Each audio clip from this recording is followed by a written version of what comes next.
Welcome back to the channel. In today's video, I'm going to be taking a look at the brand new Xbox Series S console, and I'm going to be telling you everything you possibly need to know about this console, and I'm also going to tell you who this console is actually for. Now, I've had this console now for about a month, and I know everything about this console, and I can practically tell you everything you want to know about this console as well. So without further ado, let's start the video. Now, first and foremost, this thing is going to cost you $299, and when we talk about next generation hardware like the PS5, the Xbox Series consoles, this console is the cheapest console on the market for next generation gaming. So if you want a brand new next gen gaming console, this one is going to be the one to go for. If you want the best bang for your buck right here, it's only $299.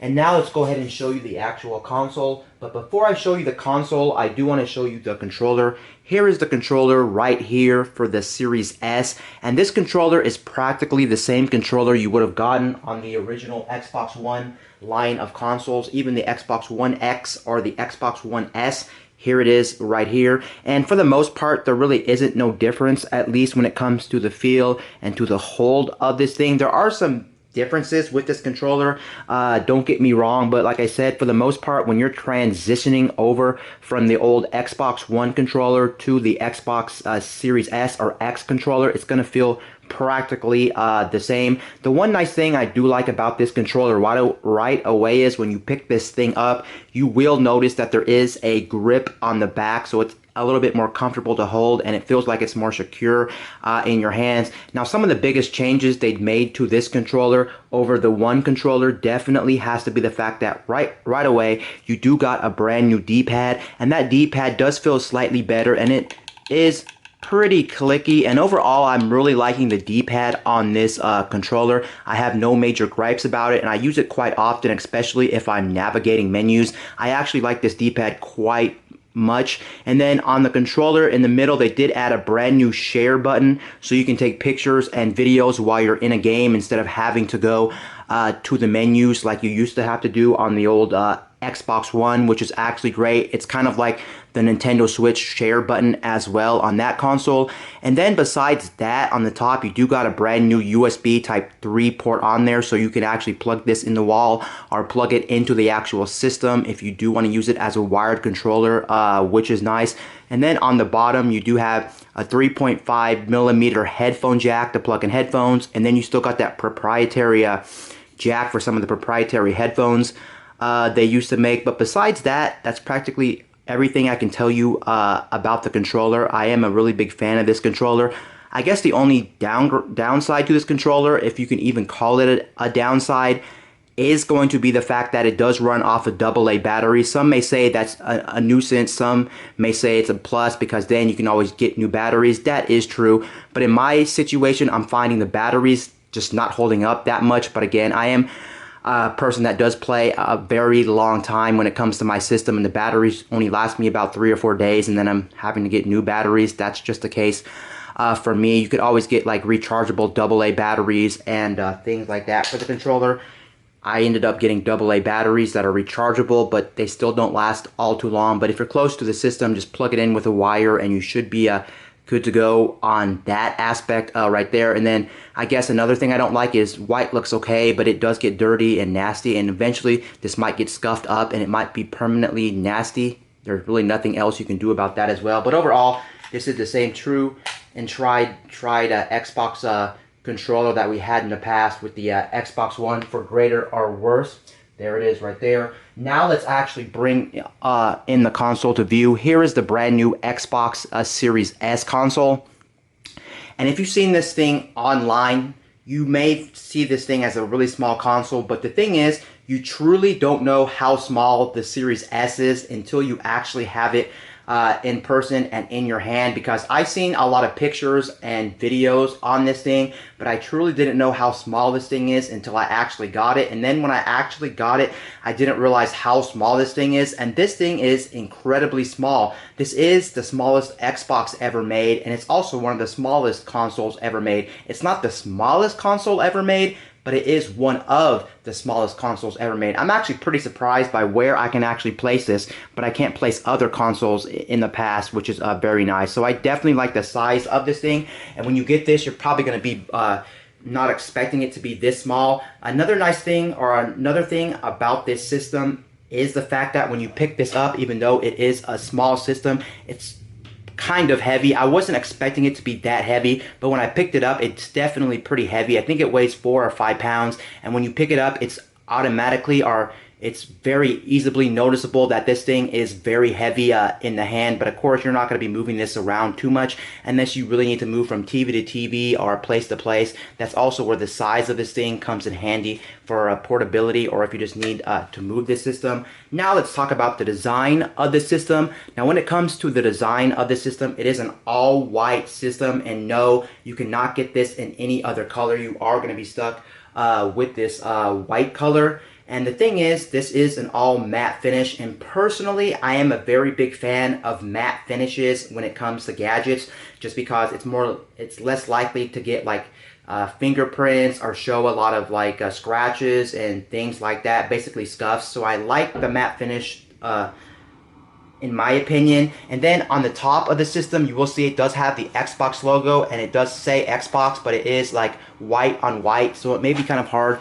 to see on camera, but right where my hand's moving, it does say Xbox right there. And then on the top, you do have this heat sink, or this hole right here, basically, which is the air vent, which pretty much pushes air out.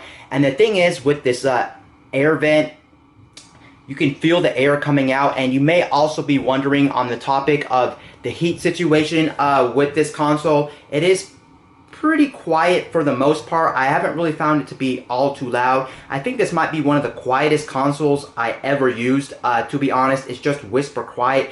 It's not quiet enough you cannot hear it. You can still hear it in operation, but it is so quiet it won't even bother you, especially when you have your TV going and playing the game, or if you're using headphones and things like that. But of course, later down the road, this thing might get more dustier, might get older, and then it might start to heat up, and it might start making more noise over time. But at least in the time I've had it, it's one of the quietest consoles I ever used, and I absolutely like that. Going to the front of the system, you do have a USB port right there, which you can plug in peripherals, like for instance hard drives. And the nice thing is, with the series consoles, you can plug in multiple hard drives as well. You don't just need to plug in one. So if you need a lot of space, you can always have multiple hard drives plugged in at once. And then you do have a sync button besides that, which syncs up controllers. And then you do have a power button, and I'm a very big fan of this power button because it's not touch sensitive. I remember when some consoles in the past, I think like the Xbox One, had a touch sensitive button on the front, and I just do not like that, because sometimes your hand may brush over it and you may accidentally touch it, or if you're moving the system around or something, it may just activate. But this one is a very nice clickable button.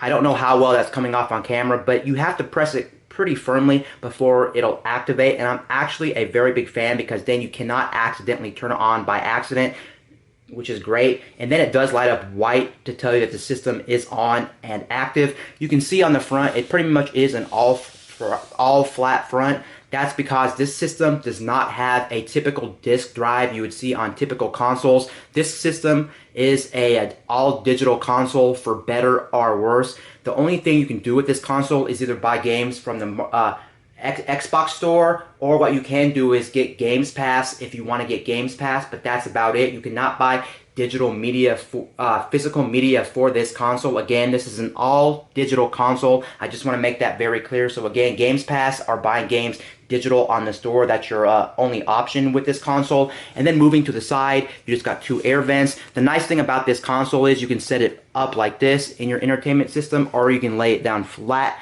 if you want to lay it down flat in your entertainment system. Now going to the back of the system, here's where all the ports are. So right away you can see it does have an internet port, and this port supposedly supports up to 1 gig speeds. But the thing is, in my case, I've been testing this system out, and yes, I do pay for 1 gig speeds, and for some reason on this console I can't get near anywhere near 1 gig speeds with that internet port right there. I'm only seeing speeds about 400 to 500. I don't know why that is, but in my case, that's all I'm able to push out. I know there is a lot of different variables to how speed works and what time there's just a lot of things basically on how speeds work, so take it for what it is. But it's supposed to be a 1 gig internet port right there, but you do have that option, which is great, and I always like having wired connections. And then you do got 2 more USB ports for plugging in peripherals. Most likely you're just going to use them for USB hard drives, which is nice. And then you do got an HDMI out, and yes, this HDMI out does support 4K resolutions, which I will get into all the specs of the system right when I'm done showing you all the ports. And then you do have a storage expansion. Now this console does come with about 360 gig. I think the box says 512, but you have to realize a lot of it's being used by the operating system and by the brand new feature Quick Resume and things like that. So you only get 360 gig out the box, and I'm pretty sure for almost everybody out there that's just not enough space, unfortunately. So what you can do is you can buy a storage expansion card, but I personally wouldn't recommend buying the storage expansion card just because the expansion card is just way too expensive. I think it's like $220 or something crazy for 1 terabyte. It just honestly doesn't make sense. I guess the nice thing with the storage expansion slot, if it ever comes down in price, or if you do want to buy it for some odd reason, it does have the same speeds apparently as the internal SSD, which is nice. But for the most part, most people are going to be plugging in USB drives to the actual system to actually download your games for more storage. Now, there are some limitations with actually having a USB storage device plugged in. The biggest limitation is if you have a game that's optimized for Series S or X, or any brand new game that does come out in the future, unfortunately, you cannot play it from a external SSD or external hard drive, just because the speeds are not the same as the internal SSD or the storage expansion. That's where you're eventually probably going to need the storage expansion, but we'll have to wait and see if more companies develop for that, or if prices come down in the near future, which I would assume so, because that's just too expensive for what it is. I guess the nice thing about also having the USB 3.0 ports and plugging in hard drives and SSDs and things like that is the fact that on those drives you can actually still use the feature Quick Resume. I've seen it work because I had plugged in a hard drive, and when I went back to my game, the Quick Resume feature was still working. So it's not only for the internal SSD, but it's also for the external hard drives and SSDs. And then you do have the power cord, which is just 1 cord. You don't have any more big clunky power brick that sits next to the system. They haven't had that since I think the Xbox One S. So that's nice, and that's pretty much all on the system. Now let's talk about what you want to know specifically about power and things like that. Now when it comes to power of the system, Microsoft keeps claiming that this system is specifically a 1440p machine. It's not 1080, it's 1440p, at least what Microsoft is actually saying about this system. And honestly, Microsoft is kind of right and kind of wrong. They're mostly wrong about their claims of this system, because the thing is, with this system, most games, if not all games, don't even play at 1440p. Most games play pretty much at 1080p, I guess, so it's kind of weird, but it does support 1440p. Technically, this system does allow developers to develop games at 4K. Can this system run games at 4K? No, it can't run games at 4K, unfortunately, but there is some really weird instances, like for instance, The Tourist,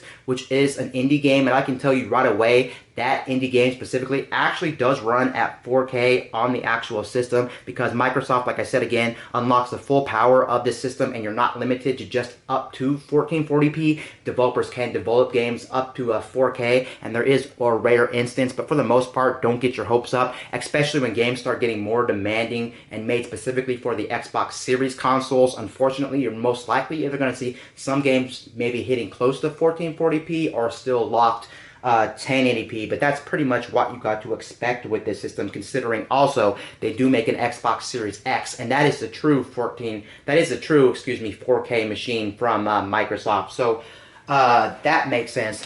Now you do also get some nice benefits of this system outside of the fact that it's not just mostly 1080p gaming, or I guess 1440p Microsoft claims. You do get some nice benefits. One of the nice benefits of this system is the fact that you do get higher frame rates on top of higher resolutions if the game can actually support it. Like for instance, I think Gears 5 multiplayer does support 120 frames per second. Of course, your TV has to support those kind of frame rates and things like that. And I've actually tested it in some games because my TV is capable, and what I can tell you, it's pretty amazing playing games at 120 frames per second. Honestly, I'm okay, in my opinion, if games play at 1080p, if we can get to 120, because especially with multiplayer games and things like that where you want as much smooth gameplay as possible, 120 frames per second is actually phenomenal. I just don't see a lot of games hitting 1440p and 120 hertz. That's pretty much unlikely, which is kind of sad. And then on top of that, Microsoft keeps making a big deal about how this system actually supports ray tracing. And if you don't know what ray tracing is basically a technology that makes shadows in games more believable and more real, and that's what that's supposed to be. Now, I don't think I ever played any game on this system specifically that does support ray tracing, but apparently more games are going to start coming out and will support ray tracing. I just don't think with all the power this system has, and Microsoft is putting all this stuff into the system, like higher frame rates, higher resolutions, and ray tracing. I just don't think this console is capable of making all that possible on every single game. Also, it is on a game-to-game basis, unfortunately. Also, this system does support HDR, and the nice thing about HDR on this system is the fact that it does have a feature called Auto HDR, and Auto HDR pretty much forces games that never had HDR to begin with to have HDR, and in some cases the HDR looks kind of funky. Luckily, in the settings of this system, you can turn off Auto HDR if you don't like Auto HDR. I think if the game supports HDR by default, like it was developed for HDR, I think you can't turn off HDR then, but that would make sense since it was made for HDR, so it's not going to look weird. But it is nice there are games that never got HDR to get HDR, and if you don't know about HDR, it's pretty much just a way to make colors on the screen more vibrant, pop, just look a little bit more nicer and a little bit more poppy. And I do like the Auto HDR feature, and I do like HDR altogether. It does make games pop, especially since a lot of these games still only play at 1080p on this console specifically, to get things like higher frame rates, Auto HDR, ray tracing, if it can support ray tracing, maybe possibly 1440p resolution. I'm actually happy about all those different things. One thing to note about this system, I can tell you, is the fact that it does support HDR like I was talking about, but for some TVs it's kind of weird how it detects it, because when I first plugged this into my TV does support HDR, but the very funny thing is this system would not detect HDR. I love the fact too is if you go into the settings of this system, there is something called TV output or something like that, and it will pretty much tell you what your TV supports. Oh, does your TV support 4K? Oh, does your TV support 120 frames per second? Does it support ray tracing? How many 4K options are available when you're watching movies? Because yes, this does support 4K streaming if you're streaming on platforms like, if you're watching things like on YouTube, Netflix, Disney Plus, pretty much all the big streaming applications do output in 4K, and that's why mainly that 4K output is in the back for movie and TV watching, which is actually nice. Or in some weird cases, again, you can play games in 4K like The Tourist, which is pretty rare and most likely never going to happen, which I've already explained. But yeah, I was having a problem with HDR, and basically what I found out is on my TV, since I have an LG TV, you basically have to go into the settings of the TV, and you pretty much have to go down to where the HDMI ports are, and pretty much all the HDMI ports have their own HDR capability, and you have to enable it. I thought it was kind of weird how you had to enable it. It wasn't enabled by default in the settings of the TV, and I thought that was weird because I couldn't find out where to enable it, and I thought my TV, or I thought the Xbox was busted, but no, that's not the case. My TV just needed to change some of the settings, but yes. And then my Xbox recognized my HDR and things like that. One feature I do love about this, which I'm going to talk about now, I do love the quick resume feature. Basically what that means is if you jump if you go home and you jump from game to game, it pretty much just automatically resumes it where you left off. You don't have to load the game from scratch like you used to do in the past. And that's one of the biggest benefits of owning this over something like the original Xbox One. Sure, a lot of games are going to be playing at the same resolution as the original Xbox One or One S, but just the fact you do have quick resume, and I can confirm again, quick resume does work on external hard drives, which is nice, which I actually am a very big fan of. That's a plus in my book. So overall, I do love quick resume. I think quick resume is amazing. Now, not every game does support quick resume, but most of the big titles will support quick resume, and I just think quick resume is such a nice feature. It's hard for me to say, honestly, that I play a lot of games too long in one sitting. I'm usually switching back and forth between games just because quick resume is so amazing. And also, not on the topic of quick resume or on the topic of quick resume, I actually love the fact that same thing with the built-in applications like YouTube, Netflix, and all that jazz. If you switch between a game and YouTube or Netflix and things like that, it's pretty much instant. And in some cases, like me, I was watching a Twitch stream and then I jumped to a game. It resumed the game, but then when I went back to Twitch, it pretty much left the stream where I left off, basically, which was pretty sick. I didn't have to go back to their channel. I didn't have to load up Twitch. It just pretty much resumed it like I never left, which was absolutely insane. So it's nice you can switch between apps and games real quick, and there's like no delay or pretty much no loading times. That's just absolutely amazing, and that's one of the biggest reasons for this system over the Xbox One and One S system from last generation. And yeah, that's pretty much it. When it comes to the UI is pretty much the same as the Xbox One. I wish Microsoft would have been a little bit more riskier with their choices for this generation, because if you are an Xbox One user, you won't really feel like you're getting an upgrade because everything is practically the same. Of course, you're using the same controller, the same UI. You do get some nice new features, and of course, you do get more power with these systems, but just the fact they didn't really play too risky kind of sucks.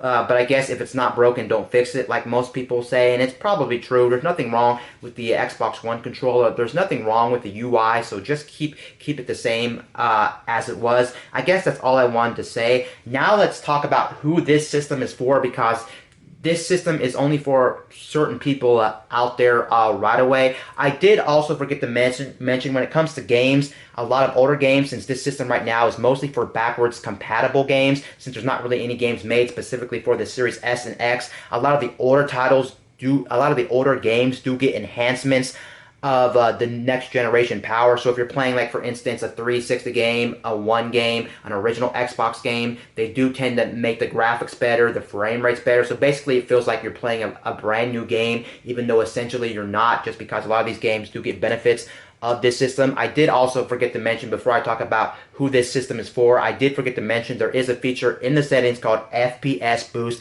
that pretty much makes sure most games play closer to 60 frames per second at bare minimum, and that's nice that they actually have that. Now, not every game supports FPS Boost, but you do have to look it up online, and in the settings there is an option, again, just like Auto HDR, for FPS Boost. So yeah, use that if it works. If the game doesn't support it, the feature just will be not available and you won't be able to use it. But yes, that's all I wanted to say. Now let's talk about who this system is for, because again, I think this system is only for specific people out there. So basically what I'm going to say is, right away, I'm going to tell you, if you own a big Xbox One library, especially physical media, I will have to say, just do not buy this at all costs, because this doesn't make sense to you. Since games are backwards compatible with Xbox Series consoles and you have physical media, skip this and buy the Series X, because that one does have a disk drive and all your games will pop in and most of them will be recognized and you can actually play them on next generation hardware. So just skip this altogether. Another person that definitely needs to skip this console pretty much at all costs is somebody who owns an Xbox One X from last generation. If you bought the mid-life cycle upgraded Xbox One, the One X, skip this, because this is actually a downgrade from the One X. It just doesn't make sense to you to be buying this. You're pretty much going to be downgrading. Yes, you'll have the benefit of things like quick resume. You'll have the benefit of having newer games when they release strictly for this and not the Xbox One in the future. But just the fact that you're playing games mostly in 1080p, maybe 1440p in some rare cases, doesn't make sense. So just buy the Xbox Series X. But if you're coming from the Xbox One, original, the Xbox One S, which is the upgraded version of the original, or if you never owned a gaming console before, or if you're on another platform and you're unsure about the Xbox brand, then definitely buy this console. This console, no matter what people tell you, is an amazing deal. Yes, I understand this is not for everybody, but more specifically, like let's say you're a PlayStation fan or maybe you're a Nintendo fan and you want to check out other games that aren't on your platform and things like this, just buy this. You'll be very happy. Yes, this is an all-digital console again, but the nice thing about this is they do have a service now called Game Pass, and I think Game Pass is an amazing deal without a doubt. Sure, there's not a lot on there, and what there is on there you may or may not play, but I think for a lot of people Games Pass just makes a lot of sense, honestly, and I would honestly get Games Pass with this thing and just use it as like a secondary console somewhere. And this thing is also a very nice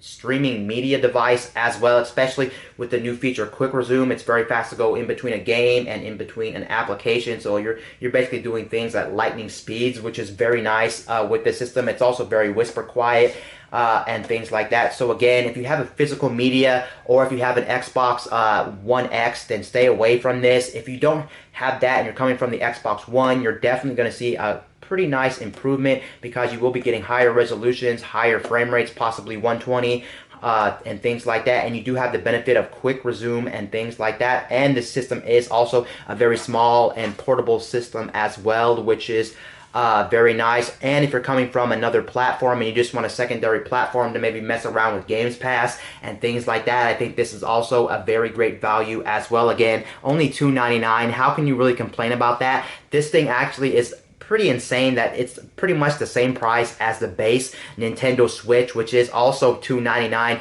and it has way more power and things like that, and it can technically do more because it has a lot of streaming applications, and it also has a web browser in it. So for $2.99, how can you really complain? Yes, you can say the power is not really next-gen power, which is kind of true and kind of not, just because you're getting more benefits. It's just crazy at $2.99. Maybe this system would have been a whole different story if this thing was like maybe $350, $400. Then it wouldn't make sense, because you do have to realize there is a PS5 digital edition, and the PS5 digital edition does cost only $100 more than this, and you are getting pretty much a full next generation experience with that console. But again, it's still $100 more than this, so you're still $2.99. How can you complain? Especially, I don't think you can even build a gaming PC for $2.99 with the same power this thing has. It's just an incredibly good value for what it is, and I highly recommend it. But again, I only recommend it for certain people out there. Anyway, guys, this is Wayne from MyTech News, signing out.